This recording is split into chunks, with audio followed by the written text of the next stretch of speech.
Los Hechos de los Apóstoles, capítulo 10. El primer mártir cristiano. En los albores de la Iglesia, cuando la semilla del Evangelio comenzaba a germinar en el corazón de Jerusalén, surgió una figura luminosa, un faro de devoción y coraje inquebrantable. Su nombre era Esteban. No era uno de los 12 apóstoles, pero su espíritu ardía con la misma llama divina. Las Escrituras lo describen como un varón lleno de fe y del Espíritu Santo, un hombre cuya presencia irradiaba una gracia celestial. Entre los 7 diáconos elegidos para servir a las mesas y cuidar de las viudas, Esteban destacaba no solo por su servicio humilde, sino por la sabiduría y el poder que emanaban de él. Pronto, su ministerio trascendió la simple administración. Se convirtió en una voz poderosa, un heraldo del reino de Dios, que realizaba grandes prodigios y señales entre el pueblo, atrayendo tanto a multitudes fascinadas como a corazones endurecidos. Su palabra era como un torrente de agua viva en un desierto espiritual, clara, refrescante y llena de una verdad que no podía ser contenida. La resonancia de su mensaje no tardó en provocar la ira de los líderes religiosos de Jerusalén. Miembros de diversas sinagogas, hombres instruidos en la ley y celosos de sus tradiciones, se levantaron para disputar con él. Sin embargo, se encontraron ante un muro infranqueable, no de arrogancia, sino de autoridad divina. La sabiduría que fluía de Esteban no era suya, era un don del cielo, una elocuencia forjada en la fragua del Espíritu Santo. Cada argumento que presentaban se desvanecía, cada objeción era resuelta con una claridad y una lógica que los dejaba sin respuesta. No podían resistir la sabiduría y el espíritu con el que hablaba.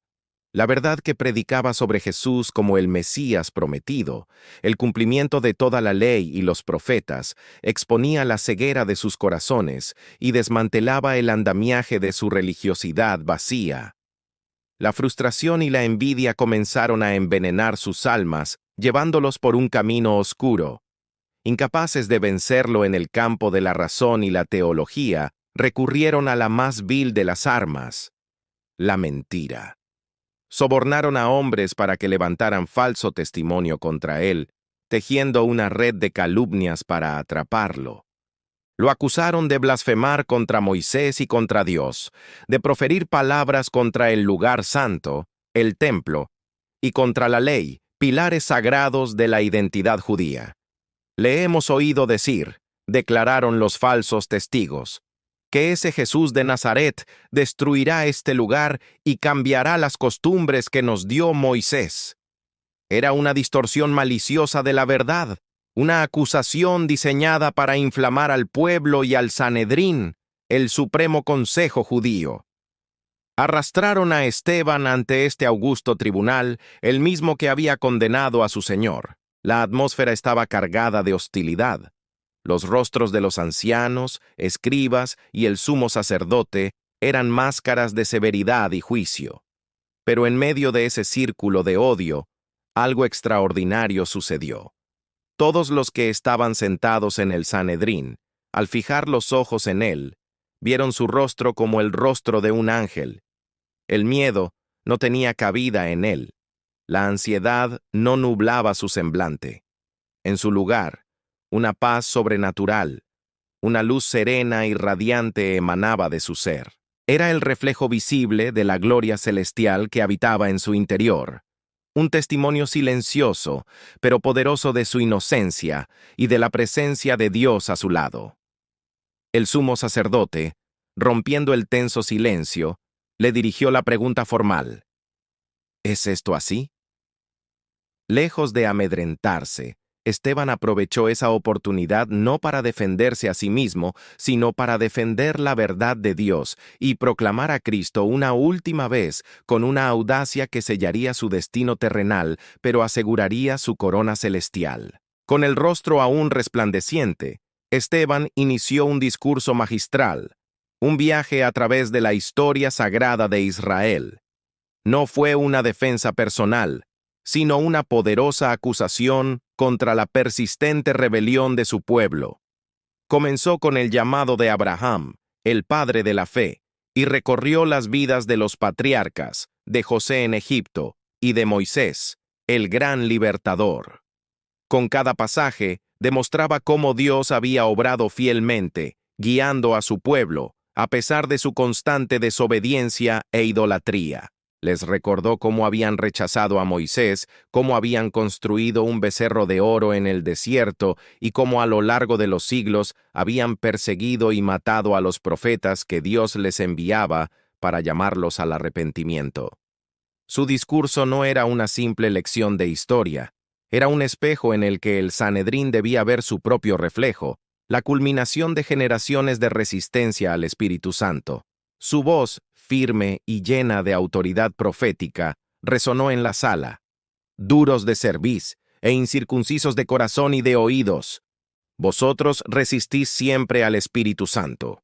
Como vuestros padres, así también vosotros. La tensión en la sala llegó a su punto de ebullición. Las palabras de Esteban, como espadas afiladas, habían penetrado sus defensas y expuesto la verdad de sus corazones. Pero justo en ese momento culminante, cuando la ira de sus acusadores estaba a punto de estallar, los ojos de Esteban se elevaron más allá de los rostros furiosos, más allá del techo del Sanedrín. Una visión gloriosa se abrió ante él, un portal al mismo trono de Dios. Lleno del Espíritu Santo, con su mirada fija en el cielo, vio la gloria de Dios y a Jesús, su amado Salvador, no sentado, sino de pie a la diestra de Dios. De pie, como un abogado defensor listo para recibir a su testigo fiel. Con un gozo incontenible, exclamó: «He aquí, veo los cielos abiertos, y al Hijo del Hombre que está a la diestra de Dios». Esta fue la blasfemia final para sus oyentes, la confirmación de todo lo que temían y odiaban. Para ellos, era la máxima afrenta. Para Esteban, era la máxima consolación, la visión que lo sostendría en su hora final. El clamor de la multitud ahogó cualquier otra palabra. Dando grandes voces, se taparon los oídos y arremetieron a una contra él. La furia se había desatado, ciega e irracional.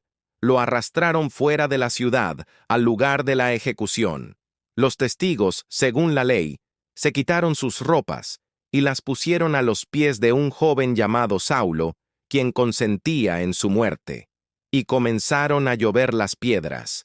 Proyectiles de odio y violencia golpeaban su cuerpo, pero su espíritu ya no estaba en la tierra. Mientras su vida se extinguía, sus últimas palabras no fueron de maldición, sino de gracia, un eco perfecto de su Maestro en la cruz. De rodillas, clamó a gran voz: «Señor Jesús, recibe mi espíritu». Y luego, con un último aliento de amor por sus verdugos: «Señor, no les tomes en cuenta este pecado». Y habiendo dicho esto, durmió, murió. Pero su muerte fue un tránsito, un sueño del que despertaría en la gloria eterna. Entre la multitud sedienta de sangre, un hombre observaba con fría aprobación. Saulo de Tarso, un fariseo celoso de la ley, presenció cada momento del martirio de Esteban. Vio su rostro angelical, escuchó su valiente discurso, fue testigo de su visión celestial y oyó su oración de perdón. Aunque en ese momento su corazón estaba endurecido, la imagen de Esteban, la sangre inocente derramada y la gracia incomprensible de su muerte se grabaron a fuego en su conciencia. Aquella escena lo perseguiría en el camino a Damasco. La fe inquebrantable de Esteban, su perdón radical, se convirtieron en una semilla plantada en el alma de su perseguidor, una semilla que el mismo Jesús que Esteban vio de pie en el cielo regaría con su propia luz. Saulo, el testigo de la muerte, estaba siendo marcado para siempre, preparado sin saberlo para convertirse en Pablo, el más grande de los apóstoles. Así, la sangre del primer mártir no fue un final, sino un comienzo. Lejos de extinguir la llama de la fe, la muerte de Esteban se convirtió en un catalizador poderoso. La persecución que se desató en Jerusalén obligó a los creyentes a dispersarse por las regiones de Judea y Samaria, llevando consigo el mensaje del Evangelio a donde quiera que iban. Lo que el enemigo pretendía como una derrota se transformó, por la soberana mano de Dios, en una victoria expansiva. La sangre del mártir se convirtió en la semilla de la Iglesia. El sacrificio de un hombre lleno del Espíritu Santo regó la tierra y de ella brotaron miles de nuevas vidas en Cristo. La historia de Esteban nos llama hoy a examinar nuestra propia fe. Nos desafía a vivir con tal entrega que nuestros rostros reflejen la gloria de Dios, a hablar la verdad con amor y sin temor, y a perdonar a quienes nos persiguen sabiendo que nuestro Señor está de pie a la diestra del Padre, esperando para recibirnos en casa. Sigamos el ejemplo de fe de Esteban, el primer testigo que selló su testimonio con su propia vida. La sangre de Esteban no fue derramada en vano.